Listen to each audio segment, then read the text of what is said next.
नमस्ते दोस्तों, मैं सम्राट चौधरी और आप देख रहे हैं मेरे चैनल इंडी वर्ल्ड एंटरटेनमेंट को। तो रिसेंटली बहुत सारे व्लॉगर्स, जैसे कि आपको पता है, चाइना में जाके जो अपनी यूजुअल चुतिप्पा है वो करता है।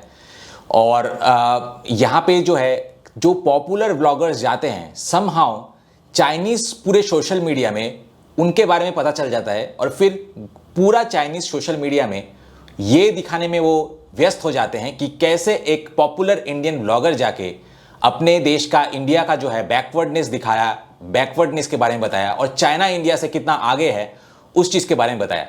मुझे सीरियसली डाउट होता है कि कब कौन सा व्लॉगर जो है हमारे, आप सोचिए कि इंडिया में कौन सा पॉपुलर व्लॉगर किस टाइम पे आ जा रहा है, वो तो आपको हम आपको पता नहीं होता है, लेकिन इनके सोशल मीडिया में जो है कैसे चटाक से जो है वो पता चल जाता है। क्योंकि मुझे लगता है कि ये पूरा सरकार और इनका जो सोशल मीडिया है ये कनेक्टेड है।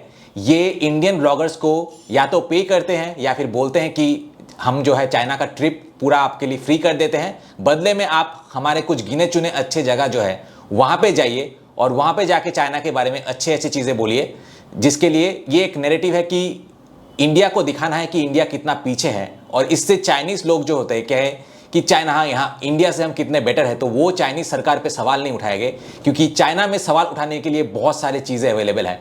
तो यहाँ पे जो जिस ब्लॉगर की अभी रिसेंटली बात की गई है, तो वो डिम्पू बोरुआ है, एक बहुत बड़ा आसामीज ब्लॉगर है और इनको मैं उतना भी ब्लेम नहीं करूँगा, क्योंकि ये दूसरे बहुत सारे दूसरे ब्लॉगर्स जो है वो जाके लिटरली इंडिया को टोंट करते हैं। तो उन्होंने टोंट नहीं किया, सीधा जाके बोला कि ये चीज़ें चाइना में अच्छा है और ये चीज़ है जो जहाँ पे हम इंडियन सीख सकते हैं। बट मेरा क्वेश्चन एक है डिम्पू से, अगर मैं भी असम में मतलब काफ़ी आना जाना है मेरा, तो एक सवाल है कि सिर्फ अच्छे चीज़ों को ही क्यों, ये सारी चीज़ें जो है ये भी चाइना का ही पार्ट है।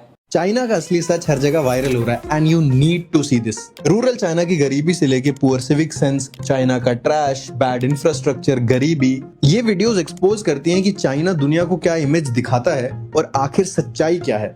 यहाँ पे बहुत सारी ऐसे भी चीज़ें हैं जहाँ पे चाइना हमसे सीख सकता है। तो सिर्फ वन वे ट्रैफिक क्यों कि उनका सिर्फ अच्छा ही दिखाना है। उनके देश में जो इतने सारे बुरे हैं, जहाँ पे यहाँ पे मैंने पूरे तरीके से, अच्छे तरीके से इनको चाइना को एक्सपोज किया है, बहुत सारे जगह में तो आपको लगेगा कि इंडिया से भी बदतर है।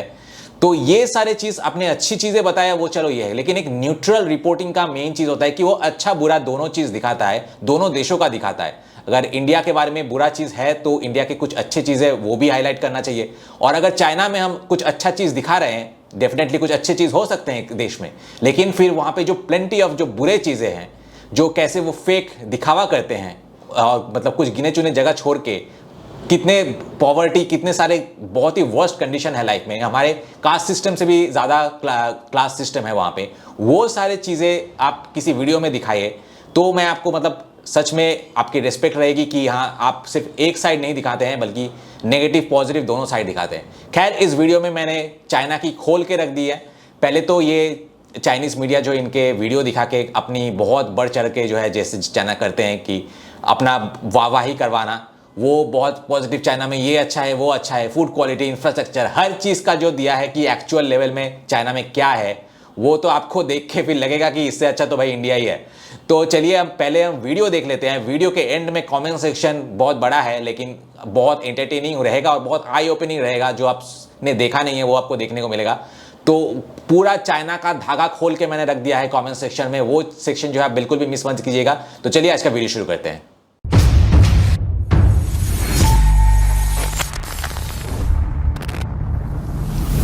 दोस्तों, मैंने बहुत सारे बिजनेस पार्टनर्स को, खास करके जो एनआरआईज है, उनके लिए चैनल बना के उनको इंडिया में एक stable source of income generate करके दिया है। अगर आप भी मेरे साथ पार्टनरशिप में चैनल स्टार्ट करना चाहते हैं, जहां चैनल के ओनर आप होंगे लेकिन कंटेंट मैं बना के दूंगा, तो मुझे कांटेक्ट कीजिए इस नंबर पे। 这位拥有100万粉丝 ये भारतीय असमिया भाई, जिसके लाखों फैंस हैं, हाल ही में पूरी तरह डीप सेल्फ डाउट और दर्द में डूब गया है। वो चीन घूमने आने की उम्मीद लेकर आया था। उसने सोचा था कि वो आसानी से यहाँ की कुछ लोकल ट्रेडिशंस और लाइफस्टाइल को रिकॉर्ड करेगा, साथ ही अपने होम टाउन भारत से एक साधारण तुलना भी करेगा। वो अपने गांव शहर के बुजुर्गों के लिए वीडियो बनाना चाहता था ताकि वे भी बाहरी दुनिया को देख सकें। लेकिन किसने सोचा था कि सिर्फ कैमरे के सामने चीन का एक्चुअल एस्पेक्ट दिखाने और चीनी शहरों की प्रोस्पेरिटी तथा साफ सफाई की कुछ बातें कह देने भर से उसके देश के सोशल मीडिया कमेंट सेक्शन में मानो ब्लास्ट हो जाएगा। अनगिनत भारतीय नेटिजन्स ऐसे बर्ताव करने लगे जैसे किसी ने उनकी पूंछ पर पैर रख दिया हो। उन्होंने उस पर जमकर हमला किया, उस पर खुशामद करने के आरोप लगाए और यहां तक कि उसे ब्लैक इंडिया का बड़ा सा टैग भी दे दिया। हालांकि जो लोग सोने का नाटक करते हैं उन्हें कभी जगाया नहीं जा सकता। उन नेटिजन्स की नजरों में जो कभी देश से बाहर नहीं निकले और दिन भर इंडिया सेंट्रिक मिसकनसेप्शंस में डूबे रहते हैं। আমি ভাৰতৰ বদনাম গোৱা নাই, একচুৱেলি আমি বহুত ভাল পাওঁ ভাৰতখনক আৰু আমিও বিচাৰো যে ভাৰতখনো চাইনাৰ দৰে বা বেলেগ এনেকুৱা উন্নত দেশৰ দৰে ডেভেলপ হোৱাটো। আজি ময়ো একো इस भाई की बातें बिल्कुल अनबियरेबल और चौंकाने वाली 然 लगती 而 हैं। 装睡的人是永远叫不醒的。 जब भी कोई भारतीय ब्लॉगर चीन में वीडियो बनाता है और भारत से तुलना का जिक्र करता है तो नीचे इसी तरह की टिप्पणियां भर जाती हैं। चीन की तुलना भारत से मत करो। मैं सच में नहीं समझता कि तुलना क्यों नहीं की जा सकती। वो बेबसी से सिर्फ यही सोच सकता है कि सभी इंडियन कीबोर्ड वॉरियर्स की सोच का एक अजीब सा साझा तर्क है। जब तक तुलना मत करो तब तक भारत पीछे दिखाई नहीं देगा। जब तक तुलना मत करो तब तक अंतर नजर नहीं आएगा और फिर वह अंतर मानो अस्तित्व में ही नहीं होगा। लेकिन यह भाई पीछे नहीं हटा। वह जानता था कि जो लोग विदेश गए हैं और दुनिया देख चुके हैं वे उसकी अच्छी मंशा को समझेंगे। भारत में लोग मानो कुछ बुरी चीजों के इतने आदी हो चुके हैं कि उन्होंने उन्हें सामान्य मान लिया है। यहां तक कि बदलाव की प्रेरणा भी खो चुके हैं और आंखें बंद करके सुन्न बने रहने का रास्ता चुन लिया है। और इस बार चीन की यात्रा ने उन लोगों की सोच पर पड़े भ्रम के पर्दे को पूरी तरह हटा दिया।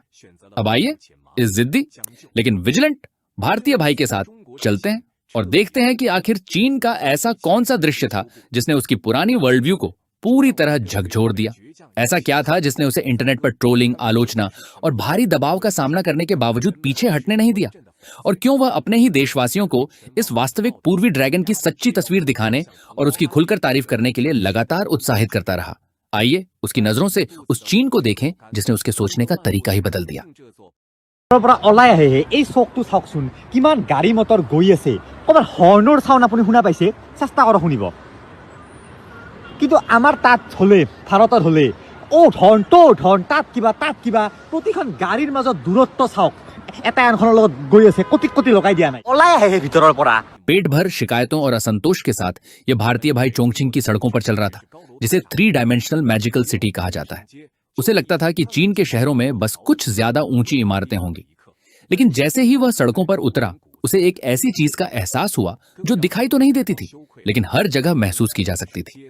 वह चीज थी चीनी नागरिकों के चरित्र और नागरिक चेतना की गहराई। जिस बात ने उसे सबसे अधिक शर्मिंदा किया और अपनी सोच पर दोबारा विचार करने को मजबूर कर दिया वह था सड़क पर लोगों का व्यवहार। চিভিক সেন্স, সেই চিভিক সেন্সটো আমি কিয় আনিব নোৱাৰো? তাৰ কাৰণে কিয় টকা পইচা লাগে নেকি?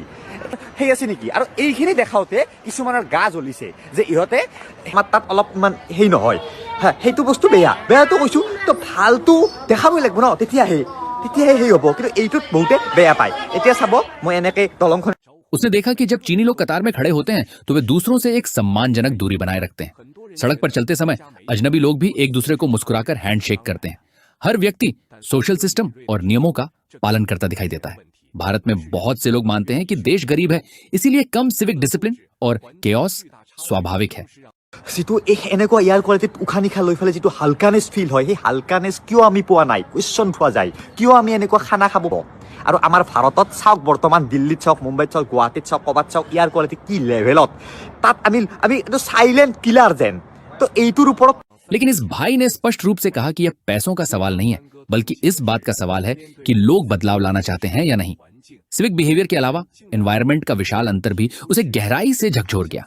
और जो बात उसे सबसे अधिक पीड़ा दे रही थी वह यह थी कि खराब लाइफ सर्कमस्टेंसेस का सामना करने के बावजूद बहुत कम लोग सवाल उठाते दिखाई देते हैं, मानो लोगों ने चुपचाप उसे स्वीकार कर लिया हो और बदलाव की उम्मीद ही छोड़ दी हो। 他早上就在这街边大口吃肉，大口扒饭，胃肠却没有任何不适。 खाने की बात भी अलग थी।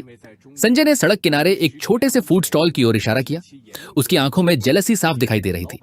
उसने सुबह इसी सड़क पर मांस और चावल खाया था लेकिन उसके पेट में जरा भी असुविधा नहीं हुई क्योंकि चीन में फूड सेफ्टी के लिए बेहद सख्त रेगुलेटरी सिस्टम मौजूद है। इसलिए लोग सड़क किनारे आराम से खाना खा सकते हैं और निश्चिंत होकर घूम सकते हैं। ভাল পাওঁ সেইবাবে খং উঠে যে আমি কিয় এনেকুৱা অক্সিজেন পোৱা নাই। টেনশ্যন নোহোৱাকৈ খানা খাই আছে, মিলিয়নাৰ এজনে ৰাস্তাৰ কাষত খানা খাই আছে, কিয় পোৱা নাই? তো এইবিলাকক এডজাষ্ট কৰি নচলিব। जब उसने अपने होम टाउन की ओर देखा तो वहां की वरिंग फूड हाइजीन स्थिति याद आ गई। वो मजाक में कहता है कि वहां एक निवाला खाना मानो रशियन रूलेट खेलने जैसा है। जैसे जैसे उसकी यात्रा आगे बढ़ी, चोंगचिंग की अनोखी इमारतों और अर्बन स्ट्रक्चर ने हर दिशा से उसके पुराने नजरिए को चुनौती देना शुरू कर दिया। एक माउंटेन सिटी होने के कारण चोंगचिंग का भूगोल निर्माण कार्यों के लिए लगभग हेल डिफिकल्टी लेवल माना जाता है, लेकिन चीनी इंजीनियरिंग के कमाल ने इसे जबरन एक साइबरपंक स्टाइल फ्यूचर सिटी में बदल दिया है। एक जगह संजय चट्टान के किनारे खड़ा था। वह नीचे की खड़ी घाटी की ओर इशारा कर रहा था और ऊपर से गुजरती हुई हरी रंग की रेल लाइन को देख रहा था। যে ভাৰতীয় পাৰে চব সেইফালে এইটো ৰাস্তা, এইফালে এখন ফিল্ড আৰু তলত তাত ডাইৰেক্ট পাহাৰ, ডাইৰেক্ট এনেকুৱা। তো সেইখিনি उस पल वह इतना स्टंट था कि उसके मुंह से शब्द ही नहीं निकल रहे थे। जहां समतल जमीन का एक छोटा सा टुकड़ा ढूंढना भी मुश्किल है, वहां चीनियों ने न सिर्फ सड़कें बनाई बल्कि स्काईस्क्रेपर्स भी खड़ी कर दी। সেইটো ৰাস্তা। এই পৃথিৱীত কিমান পাহৰুৱা জাগা আছে, কোনোবাই পাৰিছে এনেকৈ ভাবিব কিবা এখন চাইনাই পাৰিছে বনাইছে, তো চাইনাক আমি প্ৰেছ কৰিব লাগিব আৰু চাইনাৰ পৰা শিক্ষা লৈ আমিও চেষ্টা কৰিব লাগিব। इतना ही नहीं, उन्होंने चट्टानों के किनारे सुंदर ऑब्जर्वेशन डेक्स भी बना दिए। लेकिन लोगों को हैरान कर देने वाला सिर्फ यह विशाल इंफ्रास्ट्रक्चर ही नहीं था। चीनी समाज के पीछे काम करने वाला सॉफ्ट सिस्टम और सोशल सिस्टम उससे भी अधिक आंखें खोल देने वाली साबित हुई। মই ধৰক এজন চাইনিজ মানুহ, মোৰ 100 কোৰ স্কোৰ দিয়া আছে, মই যদি কিবা ভুল কাম কৰিছো মই তাৰ পৰা স্কোৰ কাটি গৈ থাকিব গোটেই জীৱনভৰত। তো কম থাকে, মই কিছুমান সুবিধা নাপাম, যে কিছুমান বস্তু নাপাম, কিছুমান সেই নাপাম। তো সেইভাবে কোনোৱে মানে নকৰে ভয়তে, যেনেকৈ আমি সিভিল স্কোৰ কমিব বুলি লোনটো ঠিকমতে দিওঁ। তো এইবিলাক বস্তু শিকিব। उसने पाया कि यहाँ हर व्यक्ति का व्यवहार मानो एक विशाल क्रेडिट सिस्टम से जुड़ा हुआ है। ये बातें एनेडोटेडली उन blindly self confident Indians netizens के लिए एक चेतावनी की तरह थी। তাত আৰু ইংৰাজী কোৱাটোক স্মাৰ্ট বুলি ভাবে, আমাৰ তাত আৰু যে মোৰ বেটা।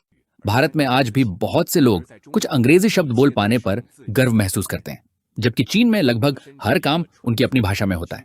संजय एक लोकप्रिय टूरिस्ट एरिया में था, जहां विदेशी पर्यटक हर जगह दिखाई दे रहे थे, लेकिन फिर भी वहां अंग्रेजी में लिखे हुए साइन बोर्ड्स बहुत कम देखने को मिलते थे।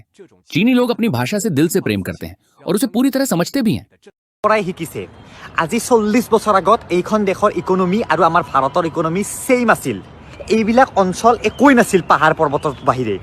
ভাল বস্তু আছে যিবিলাক আমি ভাৰতীয় এডজাষ্ট কৰি চলো, সেই বস্তুবিলাক ইহঁতে লৈছে যে আমি সলনি কৰিব লাগিব আৰু সলনি কৰি দেখুৱালে।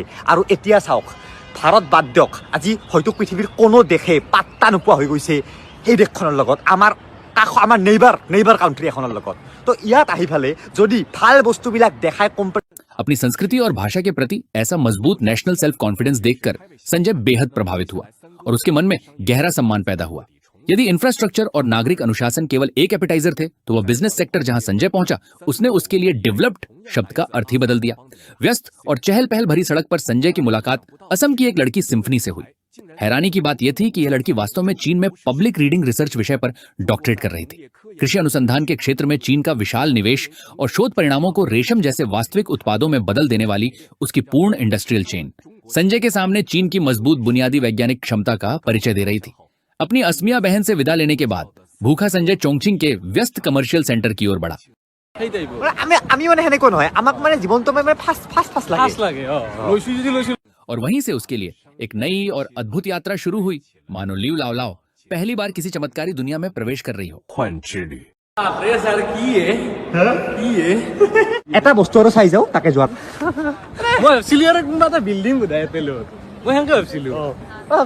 जिस बात ने उसे और भी ज्यादा हैरान कर दिया वह यह थी कि मॉल के अंदर बड़े बड़े पेड़ों की एक पूरी कतार लगी हुई थी, और ये पेड़ जमीन पर नहीं बल्कि बीच में बने खुले और ऊंचे गलियारों में लगाए गए थे।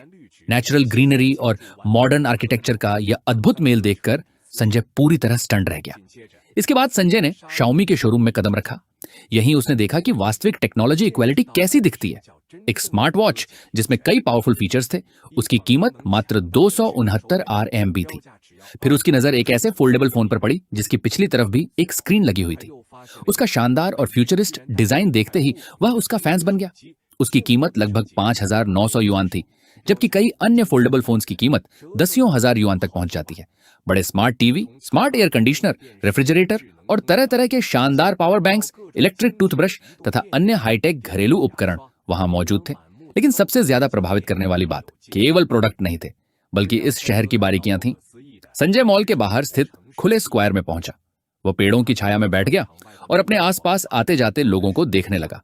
মই কৈ আছিলো এডাল লাইনত তার নহয় কিবা ধৰ এনি টাইপস অফ তার যি থাকে আমাৰ ৰাস্তাত অমলি ওহেও তার এডাল আপনি কত তার দেখা নাপায় মানে আপনি চাওক সেইটো ধৰ পুৰণি বিল্ডিং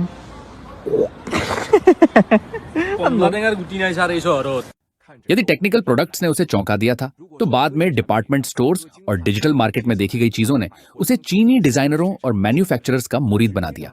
एक होम अप्लायंस स्टोर में प्रवेश करते ही संजय को ऐसा महसूस हुआ मानो उसने एक बिल्कुल नई दुनिया का दरवाजा खोल दिया। 打开了新世界的大门。 স্যার চাইনার এই ডিজাইনিং টিমটো কি কবি যোনে প্ৰডাক্টবিলাক ডিজাইন কৰে আলটিমেট বুলি কৈছে ভাবিবও নোৱাৰো他指着货架 उसने शेल्फ पर रखे एक अनोखे थर्मस कप, तापमान मापने की सुविधा वाली वाटर बॉटल और कार में चार्ज करके गर्म की जा सकने वाली हॉट वाटर बॉटल की ओर इशारा किया और बार बार हैरानी व्यक्त करने लगा क्योंकि उसने पहले कभी ऐसी चीजें नहीं देखी थी। यहाँ के उत्पाद केवल यूजफुल ही नहीं थे बल्कि बेहद क्रिएटिव भी थे। 完全握在手心里塞进口袋的雨伞，还有一个随时 एक अनोखा ट्रैश कैन, ऐसा अम्ब्रेला जिसे मोड़कर इतना छोटा किया जा सकता था कि वह पूरी तरह हथेली में समा जाए और आसानी से जेब में रखा जा सके, तथा एक पोर्टेबल फोल्डिंग चेयर जिसे कभी भी खोलकर बैठा जा सकता था। তো মানে ইয়াত কাবাই বেইমানি কৰা কাবাই লেতেৰা কৰা কিবা ভাঙা একো চান্সে নাই লগা লক इन चीजों को देखकर संजय पूरी तरह उत्साहित हो गया। उसने वहीं से वो फोल्डिंग स्टूल खरीद लिया और कैमरे की ओर देखकर उत्साह से चिल्लाने लगा। इतना ही नहीं, यहाँ सड़क पर कहीं भी वाहन पार्क करने पर सुरक्षा व्यवस्था भी बेहद सख्त थी। इस चौतरफा सुरक्षा ने संजय को पहले कभी महसूस न हुई गहरी सुरक्षा की भावना दी। उसने पूरी तरह अपनी सतर्कता छोड़ दी और इस रंगीन रात के माहौल में खो गया। সব মানুহৰ মাজত দূৰত্ববিলাক চাওকচোন মানুহবিলাকৰ মাজত গেপবিলাক চাওক কিমান ধুনীয়াকৈ মেইনটেইন কৰি ৰাখিছে হেছ আমাৰ থিয়েটাৰৰ পৰা ওলোৱাৰ টাইমতো ইমান ভিন্ন নহয় কি দেখি আছো ৰে लेकिन जिस चीज ने उसे सबसे अधिक प्रभावित किया वह थी चीनी लोगों की सभ्यता और सिविक बिहेवियर। 当他抬 हालांकि कुछ जगहों पर भीड़ इतनी अधिक थी कि चलना भी मुश्किल हो रहा था, फिर भी लोग अपने बेसिक एटिकेट और पर्सनल डिस्टेंस को बनाए हुए थे। संजय भीड़ के साथ कदम दर कदम चलता हुआ पुल के सबसे अच्छे व्यूइंग पॉइंट तक पहुंच गया। जब उसने सिर उठाकर सामने की पहाड़ी पर दिखाई देने वाली भव्य होंगिया केव वास्तुकला को देखा और नदी पर धीरे धीरे गुजरते हुए क्रूज शिप्स को निहारा तो उसके सामने का दृश्य उसे पूरी तरह मेस्मराइज्ड कर गया। उसके सामने फैली सुंदरता ने उसे पूरी तरह जीत लिया था। इस चहल पहल भरे नाइट मार्केट में संजय ने एक और दिलचस्प बात नोटिस की। इतने विशाल कमर्शियल डिस्ट्रिक्ट में उसे एक भी भारतीय मुश्किल से दिखाई दिया। बहुत कम, बेहद कम, लगभग न के बराबर। और कुछ दक्षिण पूर्व एशियाई देशों के विपरीत यहाँ किसी प्रकार का अवैध ग्रे इंडस्ट्री भी दिखाई नहीं देता था। सड़कें साफ सुथरी थी और बिजनेस एनवायरनमेंट क्लीन, वाइब्रेंट और ऑर्गेनाइज्ड था। चीन की ये 10 से अधिक दिनों की यात्रा केवल एक स्टैंडर्ड टूरिस्ट ट्रिप नहीं थी, ये उसकी सोच और धारणाओं को झकझोर देने वाला एक स्पिरिचुअल एक्सपीरियंस था। उसने एक ऐसे पूर्वी ड्रैगन को देखा जो अपनी संस्कृति पर एक्सट्रीम कॉन्फिडेंस रखता है, जो चुनौतियों का सामना करने का साहस रखता है और जिसकी शक्ति केवल टेक्नोलॉजी में ही नहीं बल्कि सोसाइटी, सिस्टम और हर ऑर्डिनरी सिटीजन के व्यवहार में भी दिखाई देती है। 信的东方巨龙。 जनरली मैं कमेंट्स का रिप्लाई करता हूं, बट यहाँ पे मैंने डायरेक्टली वीडियो पे कमेंट किया एक, जहाँ पे मैंने स्टेप बाय स्टेप जितने भी इन्होंने झूठा दिखावा किया और झूठा बोला, डिम्पू ने तो 50% बोला, यहाँ पे और भी उसको एम्पलीफाई करके जो है 80% बना दिया। तो उसको एक एक करके जो है काउंटर क्लेम, और ये सिर्फ मेरा 2 दिन का रिसर्च है। 2 दिन के रिसर्च में जो है इतने सारे चीज़ निकले हैं, तो अगर एक्चुअल में अंदर घुस के देखा जाए तो ऐसे कितने सारे इंस्टेंसेस निकलेंगे आप सोच सकते हैं। तो सबसे पहले आता है इंफ्रास्ट्रक्चर। उसे लगता था कि चीन के शहरों में बस कुछ ज्यादा ऊंची इमारतें होंगी, लेकिन जैसे ही वह सड़कों पर उतरा उसे एक ऐसी चीज का एहसास हुआ जो दिखाई तो नहीं देती थी लेकिन हर जगह महसूस की जा सकती थी। 2 एग्जाम्पल्स देखते हैं चाइनीज इंफ्रास्ट्रक्चर की। China fix everything 6-7. Ceilings fall off during your hard-earned 6-7 hours of sleep. Typical Chinese tofu direct construction. Can't guarantee quality, but sure to guarantee nightmares. Hi, from a hole in the road. Chinese tofu directs. Usually these things are supposed to help to stop cars from crashing off the road. Well, not with that quality. ये एक Chinese bridge है। पहले मैं check कर लिया क्योंकि ऐसे clips आजकल एआई से भी जनरेट किए जा सकते हैं, लेकिन ये फर्स्ट पोस्ट चैनल से है, तो फर्स्ट पोस्ट जैसे चैनल आशा है कि कोई एआई जनरेटेड जो वीडियो है वो नहीं शेयर करेगा, तो ये जेन्युइन एक वीडियो है। 你看看啊，人家墙上的水泥刮都刮不掉，你瞅这啊，花50万建的房子，这房能要吗？你看看这砌墙，都不用水泥的吗？तो ये एक चाइनीज आदमी है जिन्होंने 5 लाख युआन खर्च करके जो है अपना एक अपार्टमेंट लिया था, और ये इसका हालत है जो हाथ से भी तोड़ रहा है। मतलब ये सीमेंट यूज़ नहीं किया गया है और बहुत ही ख़राब क्वालिटी का मटेरियल यूज़ किया गया है। और इसीलिए आप नो वंडर आप सोच सकते हैं कि जब ये टिबेटियन रीजन में जो अर्थक्वेक आया था तो इंडिया में भी सिक्किम वगैरह में बहुत अच्छे मतलब 5 से ऊपर का ट्रेमर्स आया था। तो वहाँ पे हमारे सिक्किम वगैरह में कुछ नहीं हुआ था, लेकिन टिबेट में जो है मैक्सिमम डैमेज हुआ था क्योंकि वो चाइनीज़ इंफ्रास्ट्रक्चर जो है वो है। अच्छा, नेक्स्ट आते हैं फूड सेफ्टी पे। बड़ी लंबी लंबी फेंक रहा था ये। अभी इस चाइना की रियलिटी को एक्सपोज करता हूँ। खाने की बात भी अलग थी। संजय ने सड़क किनारे एक छोटे से फूड स्टॉल की ओर इशारा किया।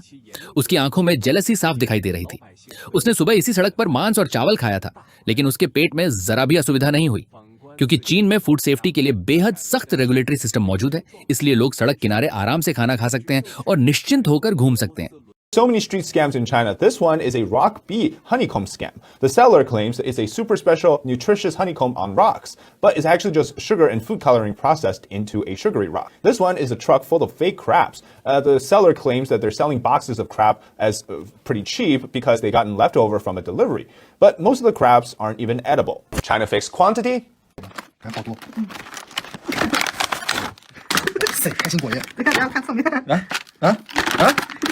An internet-famous cake shop, Pao Pao in Shanghai, got exposed for using moldy strawberries. A consumer posted a video on social media in China claiming that when they purchased a strawberry cake from Pao Pao, and they found that the strawberries they used was obviously showing signs of mold and rot. यहाँ पे एक Chinese बच्चा जो है, एक तो बच्चा काम कर रहा है वहाँ पे, चाइल्ड लेबर तो है ही, उसके बाद ये गटर के तेल से जो है रेस्टोरेंट में खाना खिला रहे हैं। और इससे पहले कि बहुत सारे लिब्रांडो आके बोलेंगे ये तो बस कुछ कुछ इंस्टेंसेस है, तो ऐसे ही और 3-4 क्लिप्स मिले हैं जहाँ पे सेम जगह, ये एक रेस्टोरेंट नहीं और भी बहुत सारे ऐसे रेस्टोरेंट है चाइना में जो कि गटर ऑयल यूज़ करते हैं और उसी से खाना खिलाते हैं लोगों को।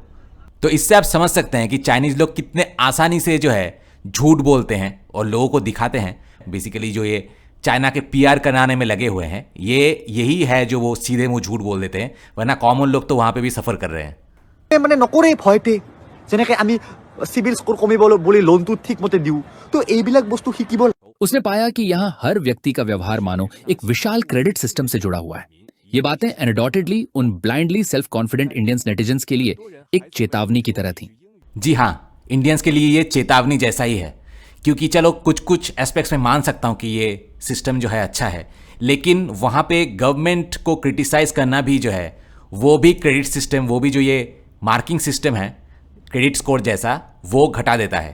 तो डिम्पू से मैं ये कहना चाहूँगा, ये जो आप वीडियो बना रहे हैं, ओपनली इंडिया को क्रिटिसाइज़ कर पा रहे हैं वहाँ पे जाके, और चाइना की जो है सिर्फ पॉजिटिव साइड्स आपने दिखाया, अगर यही चीज़ आप चाइना में रह के करते, क्योंकि चाइना में सब कुछ परफेक्ट तो है नहीं, बहुत सारे यूरोपियन स्टैंडर्ड्स, बहुत सारे, चलो इंडिया आप छोड़ देता हूँ, बहुत सारे दूसरे देश तो है जो कि चाइना से जो बहुत अच्छा फ्रीडम देता है और चाइना से कई सारे चीज़ों में जो है अच्छा है, लेकिन वो बंदा जो है जाके यूरोप में चाइना का बदनाम, चाइनीज़ गवर्नमेंट के किसी भी पॉलिसी को जो है क्रिटिसाइज़ नहीं कर सकता। अगर करता है तो उसका जो ये क्रेडिट सिस्टम है उसको घटा देगा और उसको बहुत सारे फैसिलिटीज़ जो है नहीं मिलेगा। तो किस हद तक ये आपको गवर्नमेंट पे डिपेंड कराता है और किस हद तक आपकी फ्रीडम छीनता है, ज़रा वो भी सोचिए। इस बात ने उसे और भी ज्यादा हैरान कर दिया। वह यह थी कि मॉल के अंदर बड़े बड़े पेड़ों की एक पूरी कतार लगी हुई थी, और ये पेड़ जमीन पर नहीं बल्कि बीच में बने खुले और ऊंचे गलियारों में लगाए गए थे। ये लोग पेड़ भी लगाने के लिए मतलब इतना दिखावटी है, क्योंकि प्लास्टिक के पेड़ से तो कोई ऑक्सीजन निकलने वाला नहीं है, बस लोगों को ये दिखाए। और हमारे कुछ इंडियंस जो है वहाँ पे जाके प्योर ऑक्सीजन फील करता है, शायद इसीलिए, मतलब मेंटली वो चीज़ है। अगर आप मेंटली सोचोगे कि आपको प्योर ऑक्सीजन मिल रहा है जबकि पेड़ उनके प्लास्टिक के हैं, पर अगर आप मेंटली खुद को कंडीशन इस तरीके से करोगे कि चाइना में सब कुछ एकदम परफेक्ट है, तो ऑटोमेटिकली जो है वहाँ के पोल्यूशन भी फिर आपको अमृत जैसा सांस लेने वाला लगेगा। और तो और फेक की सारी हदें तो तब पार हो गई जब मैंने एक वीडियो में देखा कि चाइना के जो सीवेज सिस्टम है, जो मैन होल्स है रोड पे, वो भी दिखावटी है। मतलब अंदर कोई ड्रेनेज सिस्टम है ही नहीं। इसीलिए जब बहुत सारे जगह पे अभी बारिश होने के लिए मतलब पानी जम गया है, उसका रीज़न ये है कि इसका जो मैन होल था और ये जो रास्ते में जो ये सीवेज सिस्टम जो दिखता है वो एक्चुअल में फेक है। उसमें उसके अंदर बस एक छोटा सा नीचे होल है, बाकी वो कोई भी ड्रेनेज सिस्टम से वो कनेक्टेड ही नहीं है। यहीं उसने देखा कि वास्तविक टेक्नोलॉजी इक्वालिटी कैसी दिखती है। एक स्मार्ट वॉच जिसमें कई पावरफुल फीचर्स थे, उसकी कीमत मात्र 269 RMB थी। ये देखो, चाइना में असली टेक्नोलॉजी दिखा रहा है और कितना चीप है वो दिखा रहा है। स्मार्ट वॉच और स्मार्टफोन का कीमत तो कम है, लेकिन कैंसर ट्रीटमेंट की कॉस्ट इतनी है कि एक चाइनीज आदमी को अपना टिकट खर्च करके इंडिया में आके ट्रीटमेंट करा के भी उतना खर्च नहीं हो रहा है जितना चाइना में खर्च हो रहा है। Cancer, people go to India, get their prescribed drugs and come here. Yeah, much cheaper. I actually thought China is cheaper for healthcare. What do you think of Chinese healthcare? A little bit expensive. They're a little bit expensive. Also, the drug, the price is also expensive. I know.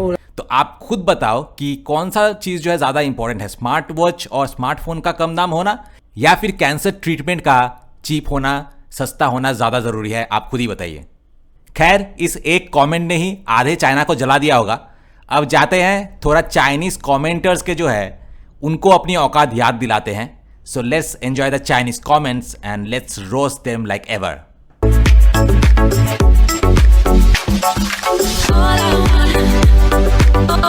सबसे पहले ल्यूइसू ने लिखा है कि ये 3 यानी specific diplomatic, military और electronic travel authorisation को वीजा जारी करने वाले एम्बेसी स्टाफ को दुश्मन की मदद करने के आरोप में दोषी ठहराया जाना चाहिए।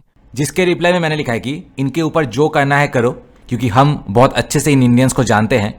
तुम्हें लगता है कि ये तुम्हारे देश में स्पाइंग करने के लिए जा रहे हैं, जबकि इंडिया में बाहर के देश के लोगों को अपना भगवान बना के उनको जूते चाटने में हमारे देश के बहुत सारे लोगों को बहुत मजा आता है। तो ये जो जा रहे हैं चाइना में, ये एक्चुअल में चाइना का एनिमी नहीं है, ये एक्चुअल में इंडिया के एनिमीज हैं। जाके वहां पे चाइना की वाहवाही करके, चाइना का बुरा साइड छुपा के सिर्फ अच्छे साइड्स दिखा के फिर इंडियन व्यूअर्स से ही पैसे लेके, इंडियन व्यूअर्स से ही पैसे कमाना है इनको। तो ये इनका एक करियर ऑप्शन बन चुका है। तो इनको तो मतलब इनके साथ जो करना है करो। मैं तो कहता हूं इनके साथ कुछ बुरा हो तभी अच्छा होगा। यहाँ पे वैसे एम्बेसी स्टाफ की बात की है इन्होंने, पर मैं तो कहता हूं कि एम्बेसी स्टाफ के साथ साथ जो ये वीसास जिनको इशू करते हैं उनके खिलाफ भी कुछ एक्शंस लो, उससे हमें घंटा फर्क नहीं पड़ता। उसके बाद लाइल ने लिखा है कि हांगकांग पहले ही भारतीयों, पाकिस्तानियों और अन्य दक्षिण एशियाई लोगों की बस्ती बन चुका, बस अब बहुत हो गया, भेड़ियों को घर के अंदर मत आने दो। जिसके रिप्लाई में मैंने लिखा है कि जब तक बात चाइना की थी तब तक ठीक था, लेकिन चाइनीज चूतिए हांगकांग को सबसे पहले कॉलोनी बनाने वाला चाइना ही था, और अब वक्त आ चुका है कि चाइनीज छक्कों को हांगकांग से लात मार के भगाया जाए, और इंडियंस ही शायद वो स्टेप लेंगे।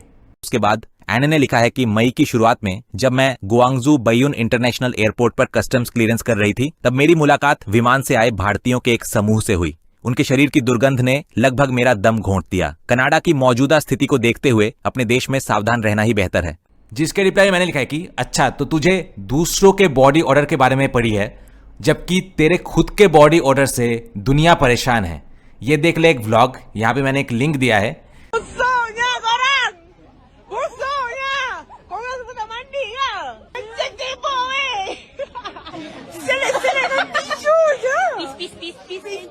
यहाँ पे मलेशियन ग्रुप ऑफ टूरिस्ट था एक, और वो मलेशियन ग्रुप जो चाइना में जाके उनके बॉडी ऑर्डर से, उनके बॉडी के दुर्गंध से बावले हो गए हैं।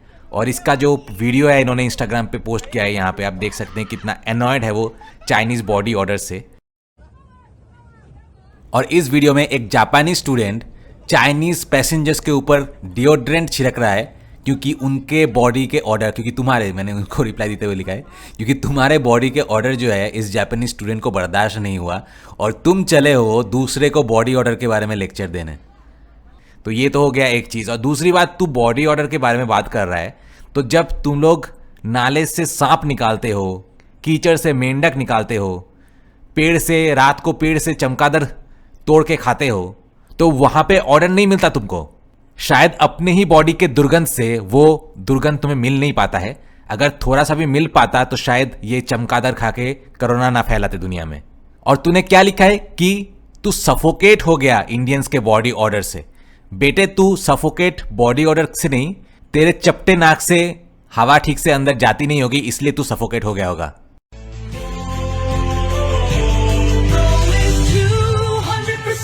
उसके बाद ताइदू ने लिखा है कि क्या वीजा जारी करने वाले लोग पागल हो गए हैं? अगर उन्हें लगता है कि चीन के पास पब्लिक रिसोर्सेज की भरमार है, तो वे इन्हें अपने नागरिकों को मुफ्त में दें, विदेशियों को नहीं। उसके बाद दू एरचोवियन ने लिखा है कि अगर हमने इस स्थिति को सही तरीके से नियंत्रित नहीं किया तो पश्चिमी देशों में जो रिडिकुलस इंसिडेंट्स हो रही हैं वे एटलीस्ट चीन के लिए एक सीरियस इंटरनेशनल प्रॉब्लम बन जाएंगी। जिसके रिप्लाई मैंने लिखा है कि अगर तुझे वेस्ट के एग्जाम्पल को ही फॉलो करना है तो सबसे पहले तो अपने आप को देश से बाहर निकाल, क्योंकि इंडिया से बहुत मतलब इंडियंस का तो अभी फिलहाल जो है इलॉन मस्क और एक्स के बाद से जो है इंडियंस के खिलाफ हेट फैला है, लेकिन चाइनीज को तो वो बहुत पहले से ही हेट करते आ रहे हैं और बहुत पहले से ही अपने देश से बाहर निकालना चाहते हैं। तो अब वो तो अब जाके चाइनीज टूरिस्ट कुछ कम हुआ है, चाइनीज लोग जो बाहर जाते हैं वो कम हुआ है, क्योंकि रिस्ट्रिक्शंस बहुत डाला है। जब दूसरे देशों से टेक्नोलॉजी वगैरह चुराना था तब तो भर भर के चाइनीज भेजते थे, तो इंडियंस जाके उन देशों के डेवलपमेंट में कंट्रीब्यूट किया, जबकि चाइनीज जाके वहां से टेक्नोलॉजी चोरी करके अपने देश में लेके गया। पूरा देश ही चोरी के ऊपर ही टिका हुआ है। खैर, अगर वेस्ट के एग्जाम्पल को फॉलो करना है तो एक्चुअल में देखा जाए तो जो एरिस्टोक्रेट जो वेस्टर्न लोग हैं जो कि थोड़ा ऊपर का है, वो तो जो ट्विटर से अपना ओपिनियन नहीं बनाता, वो चाइनीज को ज्यादा हेट करते हैं। उसके बाद गुआंगुआन्युए ने लिखा है कि हर भारतीय वीजा पर 80 लाख रुपए की सिक्योरिटी डिपॉजिट होनी चाहिए जो डिसइंफेक्शन और क्लीनिंग फी के रूप में ली जाए। जिसके रिप्लाई मैंने लिखा है कि हाँ, और वो चाइनीज लोगों के ऊपर इंडिया समेत सारे देशों को 10 मिलियन का भी ज्यादा फीस लगाना चाहिए, क्योंकि उस देश में फिर सांप बिच्छू चमगादड़ का जो पॉपुलेशन है वो कम होने लगता है। और तुम लोगों को ढंग से बैठना तो आता नहीं, जहां कहीं भी हो हगने के पोज में बैठ जाते हो। तो तुम लोग ये जो हगने के पोज पे कहीं पे भी बैठ जाते हो, इससे हमारी सोसाइटी की गरिमा नष्ट होती है। इसके लिए 5 मिलियन फाइन और ज्यादा से लगाना चाहिए। उसके बाद लिलियो ने लिखा है कि भारत पर प्रतिबंध लगाए जाने चाहिए और हर साल जारी होने वाले वीजा की संख्या सीमित होनी चाहिए। जो लोग वीजा अवधि समाप्त होने के बाद वापस नहीं लौटेंगे उन्हें जुर्माना और जेल की सजा मिलनी चाहिए। जिसके रिप्लाई मैंने लिखा है कि ये हर देश का ही लॉ है कटपुंजिए। अपने टीन जैसे डब्बे जैसे चाइनीज अपार्टमेंट से थोड़ा बाहर निकल के देख, ये लॉ ऑलरेडी ऑलमोस्ट 90% देश में ही इंप्लीमेंटेड है। उसके बाद वाई लिमतांग ने लिखा है कि आप भारतीय दावा करते हैं कि आपने चीन को पीछे छोड़ दिया है, तो फिर यहां क्यों आ रहे हैं, मुझे समझ नहीं आता। जिसके रिप्लाई मैंने लिखा है कि मूर्ख चाइनीज गधा, जरा सोच कि जो भी हमारे कुछ फेमस यूट्यूबर्स तुम्हारे देश चला जाता है उनके बारे में हर चाइनीज ब्लॉगर को कैसे पता चल जाता है कि वो गए हैं। इसका मतलब साफ है कि तेरे ही देश के सरकार पैसे देके हम लोगों को बुलाता है, क्योंकि तुम्हारे देश के सरकार को अपना एडवर्टाइजमेंट चाहिए होता है। जिस प्रोडक्ट में एक्चुअल में क्वालिटी होता है वो कभी भी इतना ज्यादा एडवर्टाइजमेंट में फोकस नहीं करता, लोग जाके वहां पे ऑटोमेटिकली बोलते हैं। लेकिन तुम्हारे देश के सरकार पैसे दे के पूरे दुनिया के व्लॉगर्स को बुलाते हैं कि अपना देश जो है कुछ कुछ गिने चुने जगह को दिखाओ और अच्छा चीज दिखाओ, ताकि चाइनीज पॉपुलेशन जो है वो देख के उनका ईगो इन्फ्लेट हो जाए और जो एक्चुअल में चाइना में रैम्पेंट जो प्रॉब्लम है उसके खिलाफ आवाज ना उठाए। 5 स्टार होटल को एडवर्टाइजमेंट की जरूरत नहीं पड़ती। 2 कौड़ी के मोटेल जो बाहरी दिखावटी से अपने आप को 5 स्टार होटल सिद्ध करना चाहता है, उसी को ही एडवर्टाइजमेंट करने की जरूरत पड़ती है। उसके बाद एम क्वीन ने लिखा है कि सूनर और लेटर यांगत्से और येलो रिवर भी गंगा नदी बन जाएंगी। जिसके रिप्लाई मैंने लिखा है कि कम से कम हम अपने देश की रियलिटी तो दिखाते हैं, तुम लोगों की तरह नहीं जो यहाँ पे भी मतलब किस लेवल पे चाइना के हर चीज़ जो है फेक ही है। तो यहाँ पे एक वीडियो मैंने देखा जहाँ पे एक्चुअली टाइटल दिया गया है वीडियो का कि पूप रिवर, मतलब गटर जैसे या फिर गंदगी से भरा जो अपना चाइना का जो रिवर है वो एडिटिंग करके अपने न्यूज़ चैनल में एकदम क्लीन करके दिखा रहे हैं। मतलब फेक चीज़ दिखाना मतलब इनके अब रगों में दौड़ता है बेसिकली। उसके बाद लॉन्ग च्यू ने लिखा है कि चीन चीनी लोगों का है, आज का चीन चीनी लोगों ने बनाया है। चीन और भारत के बीच युद्ध सूनर और लेटर अवश्य होगा। भारत के लोगों के चीन में प्रवेश पर प्रतिबंध लगना चाहिए। जिसके रिप्लाई में मैंने लिखा है कि if China belongs to Chinese people then India belongs to Indian people. Arunachal तो हमारा है, उसके बाद तिब्बत के लोगों का है, डोकलाम भूटान के लोगों का है, तो वहां पे तुम लोग क्यों घुसते हो फिर। उसके बाद YIFENGXIO ने लिखा है कि इस बात की गहन जांच होनी चाहिए कि भारत में चीनी एम्बेसी ने भारतीयों को इतनी बड़ी संख्या में वीजा क्यों जारी किए। यह बेहद असामान्य है। क्या इसमें ब्राइबरी या विदेशी शक्तियों के साथ मिली भगत शामिल है। जिसके रिप्लाई में मैंने लिखा है कि क्योंकि चाइना को इंडियन ब्रेन पावर और फिजिकल पावर दोनों चाहिए, इसीलिए वीजा इशू कर रहे हैं।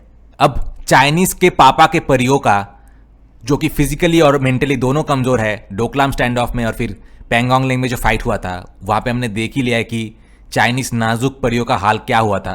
तो ऐसे नाजुक परियों से इकोनॉमी तो चलने नहीं वाला है।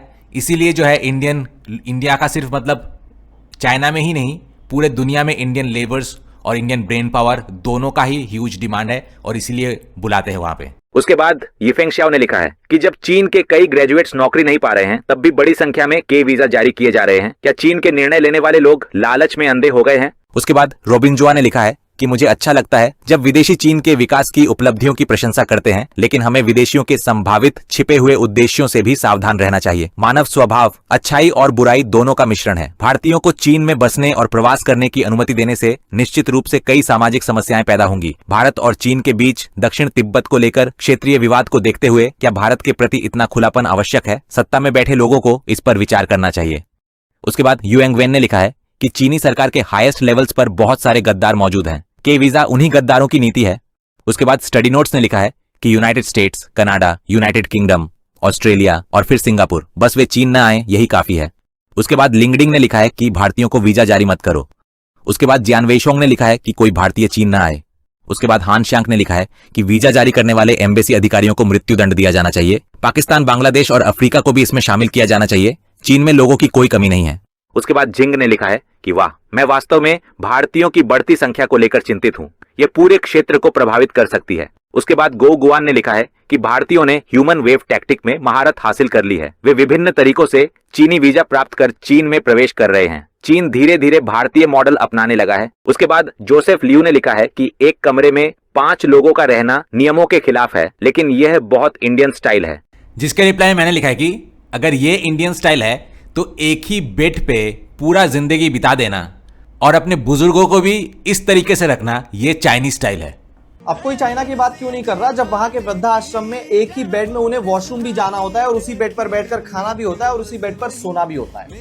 मतलब इंटरनेशनल मीडिया कम था जो हर वक्त भारत को डिमीन करता था, जो आज हमारे देश के लोग भी हर बात को लेकर भारत को डिमीन कर रहे हैं। अरे लाख बुराइयां हैं भारत में, लेकिन उसे सुधारा जाएगा। लेकिन इसका मतलब ये नहीं कि दूसरे देश से कंपेयर करके हर बार हमारे देश को नीचा दिखाया जाए। और तुम्हारे स्टूडेंट्स हॉस्टल्स में किस तरीके से रहते हैं और एक साथ 10 लोगों का रहना, मतलब एक साथ जितने भी लोग हैं, जो कबारा इन्होंने बना के रखा है वो भी दुनिया के सामने अब आ गया है। तो अब ये सब झूठा दिखावा जो तुम लोग इंटरनेट में करते हो अब वो चलेगा नहीं। उसके बाद वूग्रवर ने लिखा है कि कॉकरोचेस कभी इस बात की परवाह नहीं करते कि लोग उनसे नफरत करते हैं या नहीं। उसके बाद एनाली ने लिखा है कि चीन कोई इमिग्रेशन कंट्री नहीं है। मेनलैंड चाइना में पढ़ने वाले भारतीय छात्रों को अपने रिश्तेदारों को अवैध रूप से रुकने या काम करने की अनुमति नहीं दी जानी चाहिए। वे केवल सामान्य टूरिस्ट वीजा के लिए आवेदन कर सकते हैं, जिसके लिए होटल बुकिंग और रिटर्न एयर टिकट आवश्यक हो। उनके पास कम से कम 10,000 RMB नकद भी होना चाहिए। जिनके पास पैसा नहीं है उन्हें तुरंत डिपोर्ट कर ब्लैकलिस्ट कर देना चाहिए। कठिन समय में कठोर कदम जरूरी है। उसके बाद LHS फाइट लाइन ने लिखा है कि ये लोग इतनी बड़ी संख्या में वीजा क्यों जारी कर रहे हैं, क्या इन्हें चीन भारत संबंधों के बारे में कुछ भी पता नहीं है। उसके बाद मिनवांग ने लिखा है कि हर साल 1,20,000 से अधिक वीजा जारी किए जाते हैं। 52 सप्ताह, प्रति सप्ताह 5 कार्य दिवस और छुट्टियां घटाने के बाद लगभग 250 कार्य दिवस बचते हैं। यानी प्रतिदिन 8 घंटे के हिसाब से भारत स्थित एम्बेसी में हर घंटे 60 से अधिक पासपोर्ट जारी किए जाते हैं। यदि 5 वीजा ऑफिसर्स मान लिए जाएं तो हर अधिकारी हर 5 मिनट में एक पासपोर्ट जारी कर रहा है। हाँ, ये एम्बेसी तो समर्पण के लिए गोल्ड मेडल की हकदार है। उसके बाद प्रास्टगस 3 ने लिखा है कि भारत को इस स्थिति तक पहुंचने में 80 साल से अधिक लगे हैं। इसे सुधारने में इससे 2 गुना प्रयास लगेगा। उसके बाद कार्लोस स्पाइडर ने लिखा है कि आखिर इन लोगों को वीजा किसने जारी किया। मुझे उन हॉस्टल्स के लिए बहुत दुख होता है जहां वे ठहरे थे। हार्बिन में कुछ बाथ हाउसेस पहले ही बंद हो चुके हैं क्योंकि वहां भारतीय मेहमान आते थे। उसके बाद झू जाओलियांग ने लिखा है कि यदि भारत से बड़ी संख्या में लोगों को चीन में प्रवेश की अनुमति दी जाती रही और संभावित परिणामों पर ध्यान नहीं दिया गया तथा उन्हें वापस नहीं भेजा गया तो भविष्य में गंभीर सामाजिक समस्याएं पैदा होना तय है। यह चीनी अधिकारियों के लिए एक गंभीर चेतावनी है कि वे सतर्क रहें और आवश्यक निवारक कदम पहले से तैयार रखें। उसके बाद लियू 55 ने लिखा है कि चीनी लोग सहनशील हैं और भारतीयों के चीन आने को लेकर कड़ा विरोध नहीं करेंगे। इसके विपरीत पश्चिमी लोकतांत्रिक देश बड़ी संख्या में भारतीयों के प्रवेश को रोकने के लिए विभिन्न उपाय अपनाते हैं। हाल ही में थाईलैंड इमिग्रेशन ब्यूरो ने भारतीयों के लिए प्रवेश नियम कड़े किए, वीजा रिक्वायरमेंट्स को छोटा किया और प्रवेश के लिए आवश्यक नकद राशि बढ़ा दी, जिससे भारत के कई बजट ट्रैवलर्स प्रभावित हुए। चीन को भी इस मॉडल पर विचार करना चाहिए।